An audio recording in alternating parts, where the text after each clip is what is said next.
when you do start competing, you get some redemption because it's the same opponent, right? And then it's a first round knockout. Yeah. So that was the comeback fight, right? Yeah, So yeah. 2 years and a half late, Mm. we was the process to to heal from that would we would need a podcast to do it. Yeah. It was Yeah. hard mentally, physically, financially. Sure, yeah. It was hard, and all the ways possible. But I also always had support in terms of always had good people around me to for no reason help me out, for no reason help me chase my dream. So I remember like my coach, Alex Shadu, my striking coach. He's Brazilian, but he lived his whole life in Amsterdam. He trained Jose Aldo as well. Wow. So it's a big name, Yeah. big name from the kickboxing in Brazil. He was my coach when I had my second pro fight and broke my tibia. So without knowing, because we had the surgery, crazy expensive. Wow. Someone sorted it out for me. I didn't have like a health insurance. Yeah. So health insurance, I didn't have it. So cool. We did the surgery, and then my coach was just he was paying for my medication because I had to take a lot of medication, a lot of stuff. He was just paying for all of it without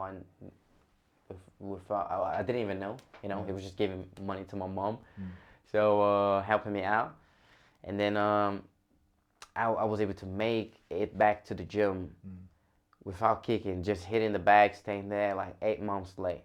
Just had to stay lying in the bed for like 3 months, It was tough.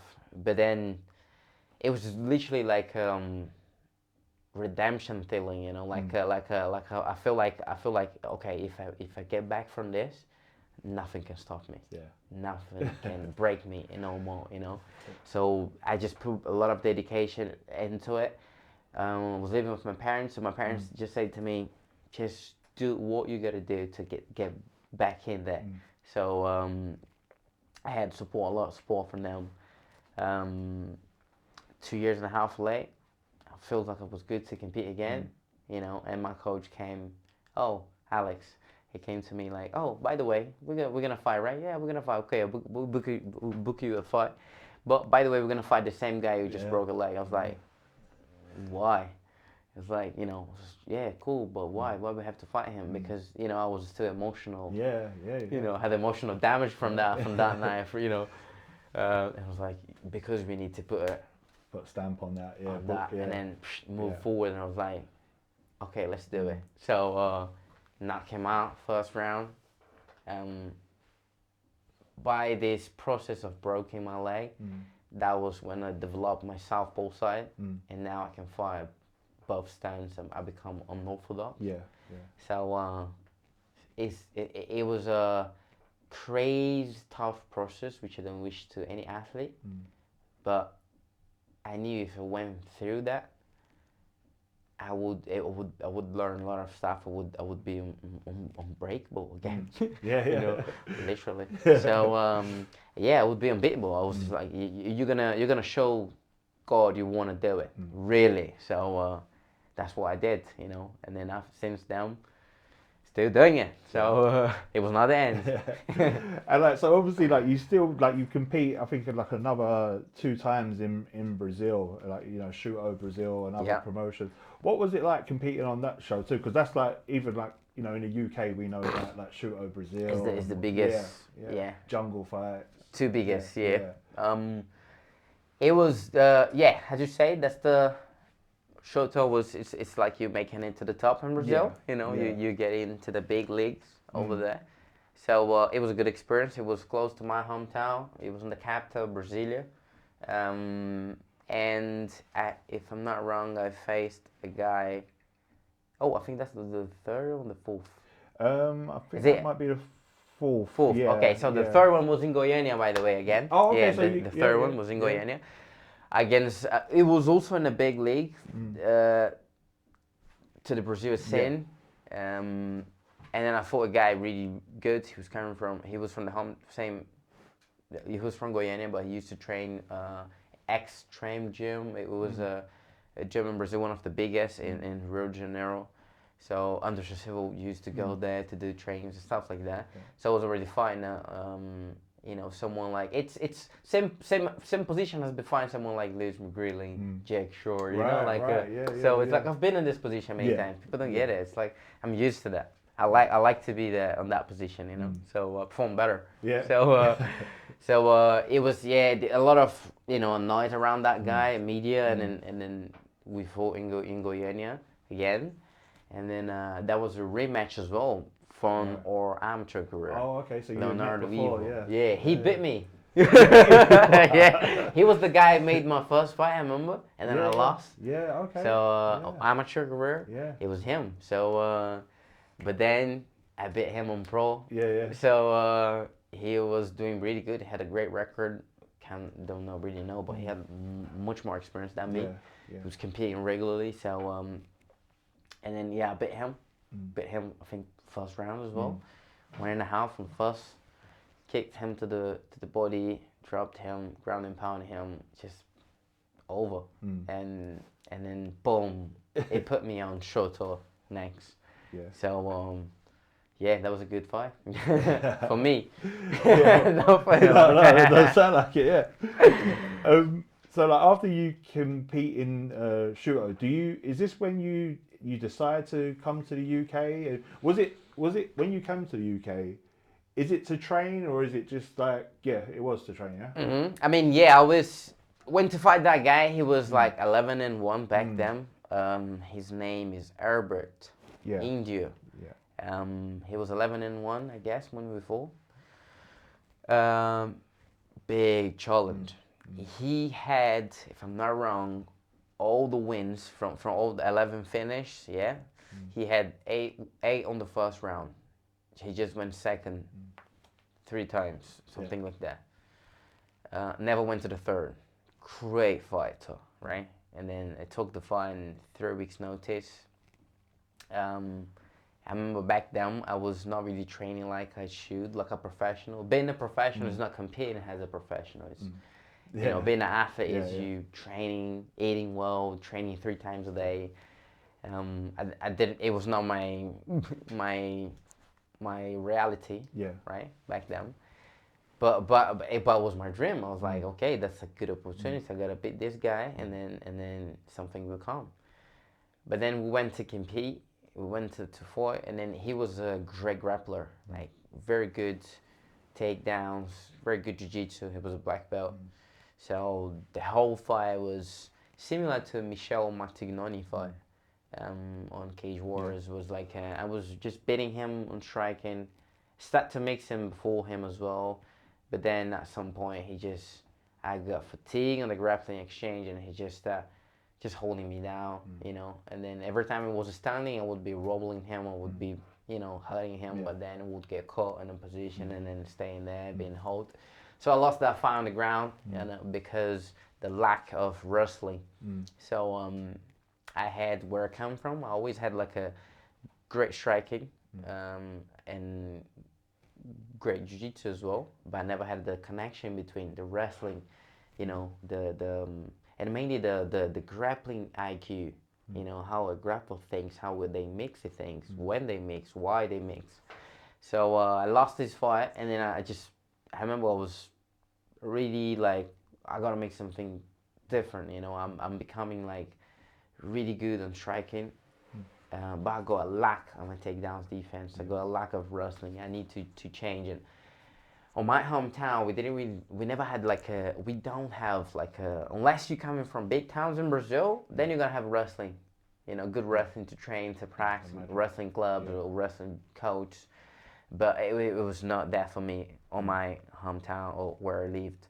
So I just knew I had to start. I was like, if you want to make it to the top one day, you need to start training it and then being good everywhere, So I did also. I was struggling a lot in Brazil, more than I would struggle here, more than I did struggle here in London, So to keep my dream alive, to keep my career, to keep my fighting career alive. So that's when I decided. I was like, okay, I met a guy, Claudio Hannibal. He was he's a former UFC Yeah. fighter. I met this guy in Brazil. He was doing like a training camp for one of his UFC fights in Brazil with my coach Alex Shadu. So I remember one day I just hold some pads for him. We built a kind of like a connection, and you know, I always had a good striking. He always had a good grappling. You know, Goes together. so I was like, Yeah. you know, even like he's bigger, but I always helping him on drills and patting him, you know, stuff like that. And he would be showing me stuff as well to drill and always explaining me things. So we made a good relationship. And then I remember after that fight on Shoto, I was really disappointed. It was training still and working, you know, but I got kind of lost. And I was like, I need to make something different. I was just too comfortable there as well. And then I always had the dream to, I want to go to the big leagues. It's not just about being a good fighter in Shoto, it's bigger than that. I need to make it, you know, to the top. So this guy, I remember one day I was driving my car, coming back home, so lost, you know. I was driving the car and then listening to something and just thinking, and I just couldn't see any possibility. It was hard for me. I always had America in my mind, like I go to America to train, but it's just like the financial effort to do it. It's a lot, and I didn't have the money. I was like, how am I gonna make it? But one day I was driving my car, sad, and I was praying. I was just like that, you know, internal deep thought inside of me, feeling, you know, talking to God, like, if just please, just give me something, just give me one opportunity. I will take it. You know, I will do whatever I have to, and then I will praise you. Yeah. I will praise you if you do. Please, just help me. So I was driving my car, and I remember before I get home, it was crazy because I used to listen to histories like this, and you know, like, and then that's bullshit. But now I gotta just tell people what happened to me. Yeah, that's it. No. So and then before I get home, I was just literally like 30 seconds after having that feeling and praying like that. I was not in words, just in thoughts, you know. Got a phone call. Bump.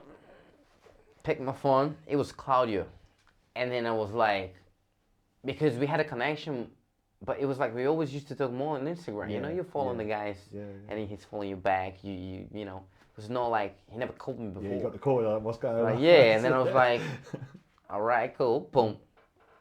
Picked the call, and he was like, hey, what's up, bro? How you doing? And oh yeah, so how's life? And I was like, man, to be honest, yeah, I don't know. I had stopped training before because I had to, and then I was about to again. I was like, I don't know, like it's just, and then I'm a bit tough here. But anyway, how are you, bro? And he was like, yeah, no, I'm good. So yeah, man, I just need some help with my striking. You know, I'm not happy with it. I need to work on it. And then I was thinking, you know, it just came on my mind because, you know, you maybe need some help on your grappling game and you know, wrestling game. So I can maybe help. We can, you know, exchange. And I was like, yeah, that would be good. So when you coming? It's like, no, I can't go to Brazil. I was thinking maybe you coming and staying in my house. Wow. Yeah. And then I was like, I never thought about London. I was like, all right, yeah, cool. I mean, yeah, what do I need? It's like, bro, just get your tickets, get here. Once you get here, you stay in my house. Don't worry about renting, and just stay here. I will bring you to train with some people, and then you train my striking. And then I was like, okay, bro, let me speak to my girlfriend and see what he say. And then I call you. You know, I was like, okay, cool, yeah. Me and my girlfriend was living together since the beginning. We're living together, so we're like, you know, married already. We're married now. She's my wife, but back then she was my girlfriend. But we used to live together, so we was already sharing the life, and she was so supportive of my dreams since the beginning. So that's why I was like, okay, let me talk to her, and then I tell you. And I remember, like, I came that day. I just parked the car, and then for a second before I get out, I remember they prayed their dates just right before the call. I was like, because I got so excited about the call, about the possibility that I forgot about. I was like, yeah, man. Wow. Oh, I was like, okay, yeah, let me talk to the needs. And then I was like, oh, thank you. If that happened, I know it's you. So cool. Went home, got in, it's like, babe, Claudio, he called me today, and then he said about me maybe going to his house, staying there in London for a bit. You know, we even mentioned something like me and Claudio, like, oh, for how long, bro, can I stay there? I was like, oh, man, I don't know, maybe 6 months, bro. You know, like, I don't know, just come. You know, like, okay, cool. So I told her like, but yeah, I would have to go, you know, soon, stay with him for a little bit, and then I was kind of nervous because she was on university. She had her own things as well. We was living together already, so it's like we was already planning things together, life together, right? So but then I told her that about this, but I was kind of like, I don't. We just, you know, I go by myself. I don't know. Maybe she's not gonna be happy with it. So I told her, and then it was crazy. 5 seconds, not even that. She was like, "Yeah, you're gonna go." It's like, but then I said, "Yeah, but I would have to go by myself, and then we would stay." She's like, "No problem. You gotta go. But if there's an opportunity for you, that's a great opportunity for you to go out of Brazil, to train with different people, learn different things, and be in a different scene, you know." So I was like, "Oh, you don't mind?" They're like, "No, I want you to go. Like, I truly believe you should go." So I was like, "Okay." 2 weeks later, I was in the airplane coming to London, and we sell everything we had. Like, we sell the car, we sell the I had some bikes that are like, we sell everything. We sell everything in the house. The house was, we rent the flat, but everything we had in it was, you know, we just sell everything. Sacrificing. And she stopped her university. She freeze it, you know. She was like, okay, I'm freezing it for now. I'm not gonna continue carry on. I'm just gonna wait. And then she went back to her mom's house, and then I was in an airplane coming to London. Yeah. So wow, that's how I got here. Yeah, that's a crazy story. I didn't know that. I was interested in. Not many people know. Yeah. I think I never mentioned that in the camera. So because I think it just makes sense to tell people that now. Yeah, no, that's it. And you see the sacrifices you've made there, like even hearing that, like selling everything that was in the house. You know, it's just, wow. It shows the dedication. When you get to the UK and you're training with Claudio, was he was like based at London Shoot Fighters at that point? Yeah, it kind of. He was there. I think he was going there for a few sessions, not all the time. Claudio is a very interesting. He's a good example for me as well of finding a way to make it happen. Yeah. You know, like dedication. I remember when I came, he was already going more into Team Titans. Where Brad and Ash and Coach Mike Papa. Mickey Pappas. Mickey Pappas, yeah. So all these guys training there, so he was already going there. We had some heavy guys there as well. They had like a 2 teams, you know. It was the light guys and the heavy guys. Yeah, that's what I always hear when people talk about full of you know, savage. It was one of the places that I walked in and was like, whoa, that's, you know. So he was already training more there, based with them. But he was always finding his training, making his own training around as well.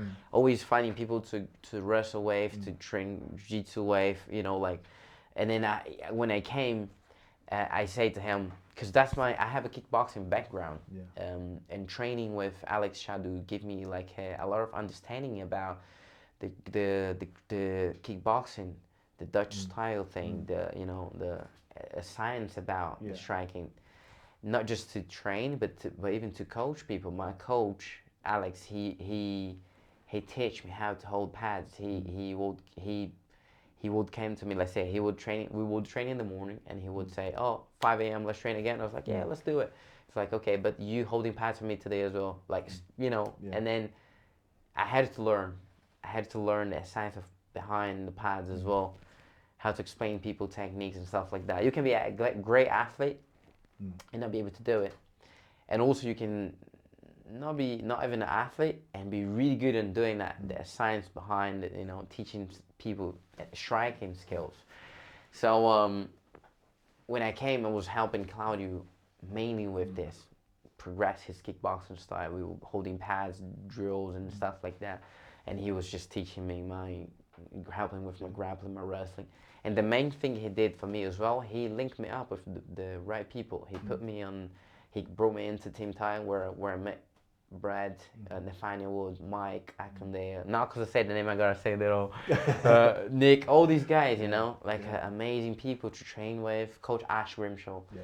So, and then he was really supporting. He brought me into the right place. I remember we was visiting gyms around to train and find good trains, and I would do a training session, whatever, sparring, whatever it was, and it would be, it's not a place for you. Too easy. We gotta go somewhere else. Yeah.